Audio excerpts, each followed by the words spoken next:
I've been sitting back for a bit thinking about a One Piece world and One Piece community. Not a community, just the One Piece world in general. And yo, I gotta talk to y'all today because it's crazy what's happened in the past and what's going on right now. But everything that's going on right now, this shit was bound to happen. It was damn near inevitable. And I'm gonna tell you how. Because we currently in Wano, right? And we know for Wano how the events are culminating. It kind of feels like these things are meant to happen. Like the fact that the supernova, they're called that, the supernova, which is basically a star that suddenly increases greatly in brightness. And it's because of a catastrophic explosion, which I think is absolutely perfect because the catastrophic explosion that I think led to the supernova being born, not just conceptually, but more so literally, these people becoming pirates, we can say, is because of what Roger did and what Roger left behind. And Roger and his will, right? Because he did that, he influenced someone like Shanks, and Shanks influenced someone like Luffy. Of course, for all the supernova, they got different influences, but it's almost the perfect name. And then a star, the biggest star that we know of, is the sun. And of course, Luffy is the sun god. So you know, all of it is connected and it's so beautiful how Oda wrote this, but I think it's a deeper message behind all of it. So I'm explaining to you guys what exactly is happening right now. But before that, what I'm also explaining to you guys is how to subscribe to the channel. Okay, so we got a red button. It says subscribe. If it's red, just click it. All right, click that button. After that, turn on post notifications. Should be a little bell next to that. Go down, there's a little like button. Hit that like button because that helps me out as well. And so now let's talk some One Piece, all right? The One Piece world as we know it is in flux. I'm talking about everything is out of whack. Just based off of the structure of how we knew it, this was inevitable. But we didn't realize it back then. This video is sponsored by Raid Shadow Legends, and honestly, there are times when you're bored and you're thinking about playing a game, but you want to play a quality game, and with Raid Shadow Legends you can have that, a quality game right in your pocket, because you can play this game on mobile and desktop, so you can play anytime, anywhere. So this game reminds me of Magi, the anime, where you're basically going around and conquering dungeons. So some of my favorite champions are the Dark Elves, okay? So I gotta let you know about them really quickly. So in Teleria, there were two kinds of elves, right? They used to be just elves, but well, 700 years ago, some of them got tempted away from the light. And it wasn't with anything scary, just philosophy and art. Basically, they got told to stop, they denied, war break out, but the high elves won, right? The elves that weren't buying into this philosophy and art stuff. They're trying to fix the relationship, but it's 700 years later, so pretty much, you know, we're in a hole right now. But to me, the Dark Elves are so fire. Like, they are top tier. There's always a non-stop schedule of special events, activities, including a crazy jam-packed Halloween lineup towards the end of the month. I'm talking about the huge rewards, tournaments against other players, special fragment events, and some brand new legendary champions, including one very spooky Halloween champion. If you want to get a huge head start in Raid, all you have to do is hit the link in the description or scan my QR code, right? And you'll get an epic hero, Konoru, who is amazing in a Dune Tower, 200k silver, 1 XP boost, 1 energy refill, and 1 ancient shard, so you can summon an awesome champion as soon as you get in game. And for all y'all as One Piece fans, you know all this treasure will be waiting for you here at this place, your inbox. Okay, check it out and download Raid today. Again, everybody's in Wano. We got two to Yonko. They're combining, or they're allying to take down the world government, essentially, because they're in control of the world. But they want the One Piece, they want to rule the world. They got to take down the world government, but they feel like they got to find the One Piece first. So again, I think the One Piece has something to do with the ancient weapons, because I think there's a vast amount of knowledge to be had, and the ancient weapons, that's going to tie into that. Of course, Kaido, he knows a little bit because he's mentioned in Joy Boy. Big Mom, she knows a little bit because she talked to Pudding about the three-eyed tribe. There's a lot going on there. So of course, I think that was the best move for them, to pool their resources together, and then we figure it out at the end. After we get to Raftel, figure out where the One Piece is, then we can throw hands after we control the world, which is kind of crazy, because imagine getting to the top. Now you got to fight somebody probably as strong as you for everything. I mean, it's a crazy journey, but it probably would be the most exciting thing for Kaido. So that, I mean, it's a great deal for him, and for Big Mom, as far as the gigantification, having everybody on the same level. And I'm sure for Kaido, being who he is, it's good to at least have someone as big as her around a little bit more, right? Not saying they're gonna be having the sex and stuff, but I'm just saying, yeah, that's kind of weird. I'm just saying, it might be really cool for her. Anyway, Wano is a culmination of bullshit. What I mean is, a lot of things that's been happening in the world is because of the world government trying to obviously keep the history from everyone, because if everybody found out what exactly went on, people look at them crazy, but I think it's deeper than that. I think there are things that can absolutely change the world that will not benefit them, because for them, the world government, I'm sure a lot of people look at them crazy already, but they can't do anything about it. You would not only know what happened, but then you realize you can do something about it. But then you got to come together to do it. And because of how the world is structured right now in One Piece, it's not that easy to come together, right? But the world government, in the midst of trying to hold things together, they had a band-aid on a gunshot. What I mean is,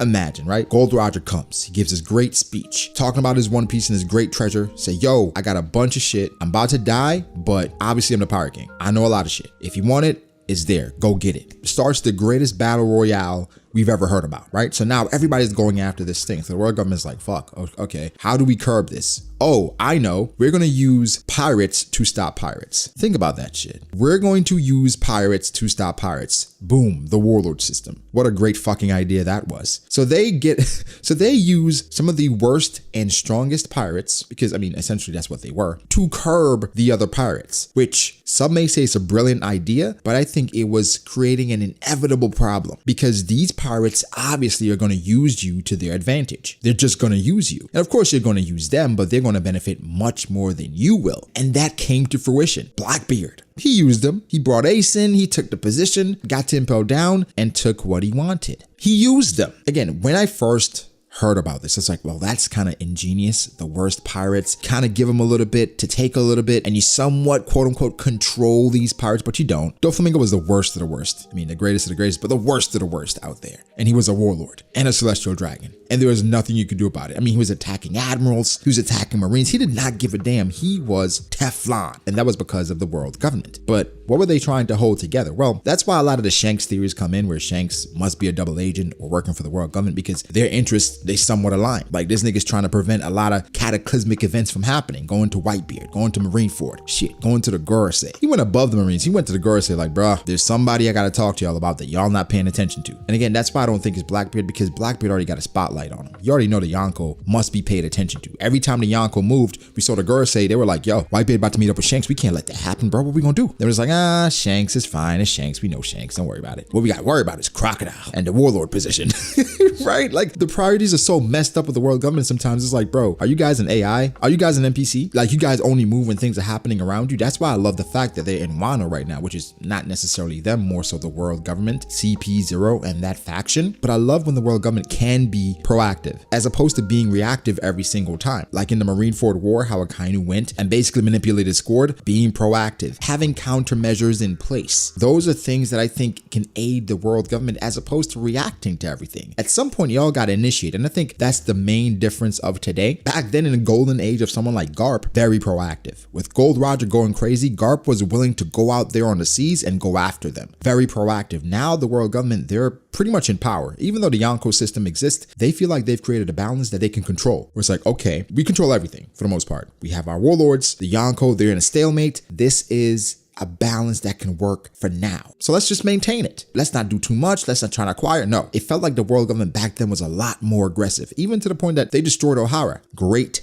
cleansing. So now is the time to be proactive again, acquiring power, right? It's really interesting to me though that the world government, they haven't used an ancient weapon yet. Or have they? We look at the Yonko and they're in a stalemate, right? They're in a stalemate with each other as well as with the world government. Personalities do matter as well, because Whitebeard, he didn't give a damn about any of that. He just want to sail on the seas with his sons and his family and his nurses. Now Kaido, he wanted to smoke all day. Big Mom, she weird. She just want to be big. She want everybody to be as big as her. Ain't that crazy? But everybody has different dreams. Shanks, he's shrouded in mystery, but his goals align with the world government. So now I'm like, what did you see? Because based on what we know, your affiliations, your background, Gold Roger, Gold D Roger, my bad, don't mean to disrespect, Gold D. Why are you working with them? Why does it seem like you're in tandem with them? What do you know to the point that you're so passive? You're falling in line with their thinking. You're trying to maintain the status quo. Are you waiting for something? Do you know about Joy Boy? Do you know about Sun God Nika? Were you supposed to be the chosen one? Why did you not go after the things that Roger went after? So in the midst of that, with the world government maintaining this balance and having a band-aid on this bullet wound, this gunshot wound, this was inevitable. With the supernova, with the Yonko system breaking down, they tried to maintain so much with the Warlord system, with monitoring the Yonko. The first culmination was Marineford, where one single event broke everything. One single event, which was Ace meeting Blackbeard, broke everything, which Shanks was trying to prevent, right? And that led to Marineford, which basically started a new era. Now in this new era, there's another event that's going to happen. That's going to break everything. I think the first domino was the Reverie. The meeting of the great kings. They all came together, and what happened? They were invaded. They were invaded by the Revolutionaries. And how personally, I think it could have been much greater if Dragon decided to do something. Holy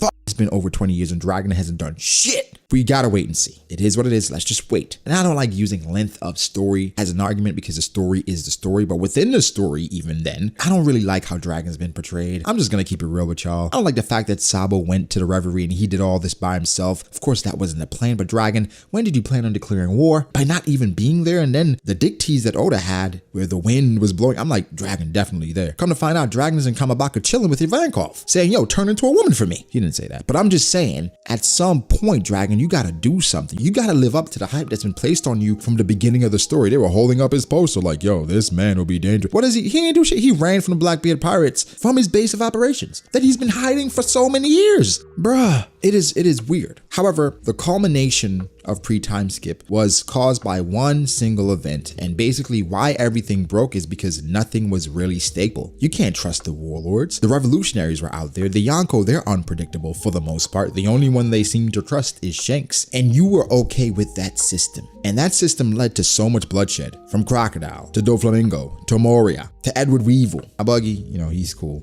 to Blackbeard. And the bloodshed is still going on because Blackbeard, with what he did, invading Impel Down, releasing prisoners, Luffy as well, those level 6 guys, there's a lot of people still roaming free and the world doesn't even know. For the most part, keep it a secret. We can't scare them. This is the world government. This is what they do. They cover up and they maintain. So now post-time skip, they've made moves. They've changed locations. They wanted to be closer to the new world. First major thing, like I said, Reverie. Second major thing, the warlord system being abolished. They have something. They got some where they feel like this is it. This will put us over the top, because you don't let go of the warlords and the benefits that they bring if you don't have something great. But also, like I said, the warlords, it was a great benefit, but I think the negatives outweighed the positives. You were so exposed. You had them in government facilities, just chilling, and you were okay with that. Now again, the ineptitude of the world government and the Marines is not something that we want to really discuss today. I'm just talking about how fragile this system has been that's led to this point. But the thing is, it was inevitable, because how they took over, based on what we know, it was kind of shady, kind of shaky, because the kings from back then, I'm assuming someone betrayed the ancient kingdom. They overran the ancient kingdom, because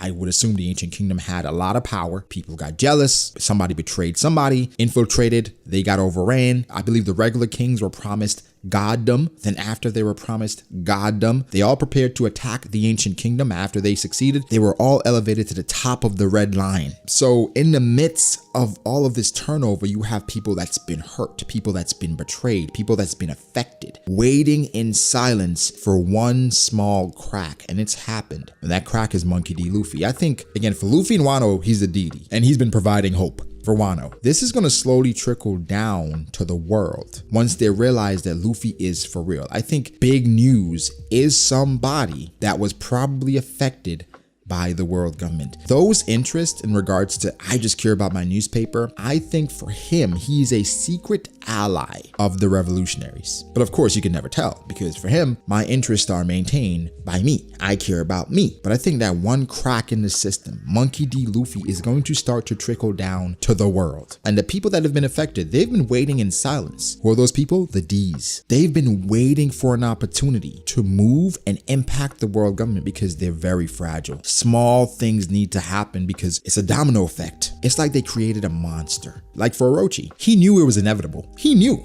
Based on how he took power, he was so paranoid. In the world government, they're so paranoid. They're like, it's time for another great cleansing. We just got to get rid of everything because we don't know. And I'm really surprised that they still have Doflamingo alive, because he is an X factor. Somebody that could impact the future of everything if the word gets out. But that word is the empty throne, I believe. And again, there are more secrets there, but the celestial dragons, they believe that they're in control. For the most part, they have to have some inclination of someone provided them the opportunity. Someone came to them and said, hey, this is what I'm presenting for you kings. So either they're just intentionally oblivious or they're fucking idiots. And I'm kind of leaning towards the latter. I'm not gonna lie to you. What I'm saying though is Wano is going to be such an important moment once it's released, that Luffy and the supernova, the star that suddenly increases greatly in brightness, it will shine a light on the world, and then those dark pockets, they're gonna start to be exposed. And again, I think the culmination is gonna ultimately be Luffy finding the One Piece, because that's the thing. That's not gonna be the only thing that happens. In One Piece, it's never one thing going on at a time. Once Luffy finds the One Piece, Piece, other things will be happening in the world. How will Fujitora impact things? When will Oda make the Revolutionaries do something? The perfect time is Luffy finding the One Piece, but other things happening, other dominoes falling. What will Blackbeard be doing? Fishman Island, the other ancient weapons. Cataclysmic events are upon us because the fragility of the world is exposed. The people are starting to know so much. The stranglehold that the world government had on everyone, it is loosening quickly. And the supernova, honestly, they are to blame for that. They are the next generation, the new generation. They are much more radical. They have no limiter, and it's destined for them. It is. The main difference to me from the world government back then to the world government now, they were a lot more hungry back then, but now they're in power. So it's just like, let's maintain. The pirates today are a lot more hungry as well. Greater quantity, and you could argue the quality is just as good as back then. Because there's so many, you find some gems. Luffy,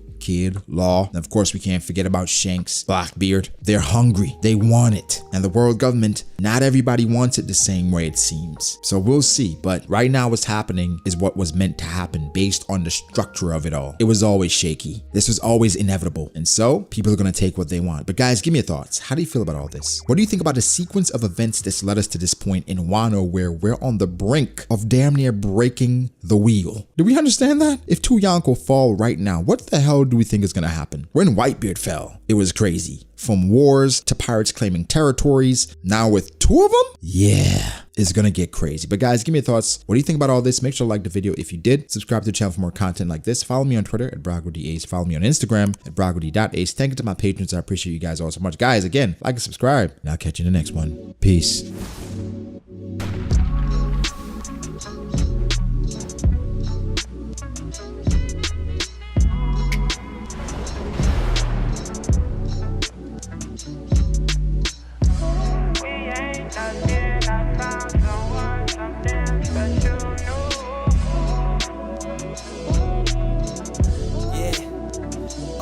I start doubting me, I felt lost.